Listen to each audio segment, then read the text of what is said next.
these 84 asanas, which are the तो ये 84 आसन जो कि बुनियादी योगासन है, ये 84 तरीके हैं शरीर को एक मार्ग बनाने के। असल में हर किसी को सारे 84 आसन करने की जरूरत नहीं है, केवल एक ही आसन काफी है। आमतौर पर हठ योग को अपनी मुक्ति का मार्ग बनाने वाले समर्पित हठ योगी सिर्फ एक आसन का अभ्यास करते हैं, बस एक आसन। एक सोचने वाले दिमाग के लिए यह समझना मुश्किल है कि कोई इंसान अपना सारा जीवन एक खास तरीके से बैठने की कोशिश में क्यों बिताएगा। लेकिन अगर आप ठीक से बैठना सीख लेते हैं, अपने शरीर को बस ठीक तरह से रखना सीख लेते हैं, तो इस ब्रह्मांड में हर वो चीज जिसे जानने की जरूरत है, आप उसे जान सकते हैं। इसे आसन सिद्धि कहते हैं। अगर आप किसी आसन में स्थिर होकर आराम से बैठ सकते हैं 2.5 घंटे तक for 2.5 hours, तब हम कहते हैं कि आपने आसन सिद्धि प्राप्त कर ली है, यानी आप एक खास आसन में पूरी तरह आराम से और सहज हैं। यही आसन सिद्धि है। अगर आप इसे हासिल कर लेते हैं तो आपको जो भी जानने की जरूरत है, आप उसे अपने भीतर से जान सकते हैं। ऐसा कैसे हो सकता है? केवल बैठने से आप कैसे हर चीज जान सकते हैं जो जानी जा सकती है? अगर आपके पास घर में टीवी है, टीवी बस एक डब्बा है जिसमें थोड़ी इलेक्ट्रॉनिक्स होती है,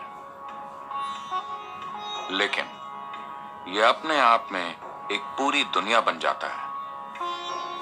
पूरी दुनिया इस जगह पर या इस डब्बे में आ सकती है जिसे हम टेलीविजन कहते हैं, we call it a television, simply because क्योंकि इसमें रिसीविंग का एक तरीका है।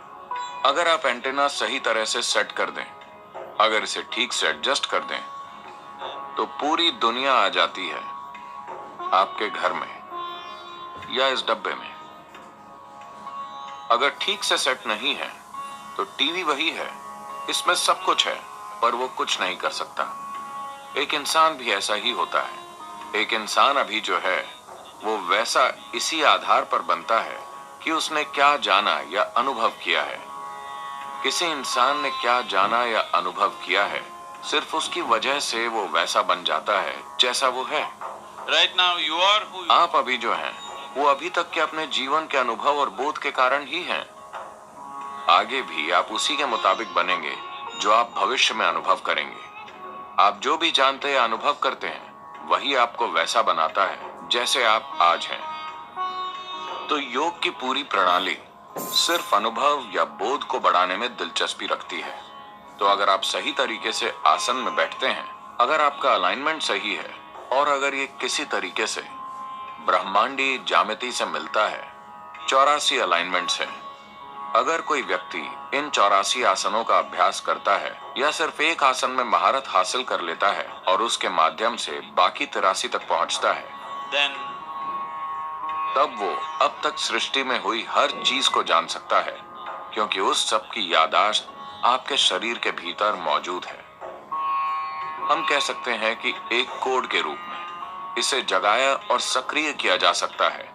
अगर ये आपसे बाहर के दूसरे आयाम को स्पर्श करती है तो आसन शक्तिशाली साधन है। योग आसन जुड़ने के शक्तिशाली साधन है। मैं नहीं चाहता कि आप योग के अर्थ को भूलें। योग का मतलब है जुड़ना। जुड़ने का मतलब है कि दो एक हो गए हैं। दो का मतलब इस अस्तित्व में सिर्फ दो ही चीजें हैं, आप और बाकी का अस्तित्व। बाकी की चीजों को आप पहचान सकते हैं ये, वो या वो के रूप में, लेकिन असल में सिर्फ दो ही हैं, आप और बाकी का अस्तित्व। क्योंकि आपके भीतर अनुभव के सिर्फ दो ही आयाम हैं। आप नहीं जानते कि इस ब्रह्मांड में ऊपर और नीचे क्या है। आप नहीं जानते कि आगे और पीछे क्या है। आप कुछ नहीं जानते। ये सब हमने अपनी सुविधा के लिए बना लिया है।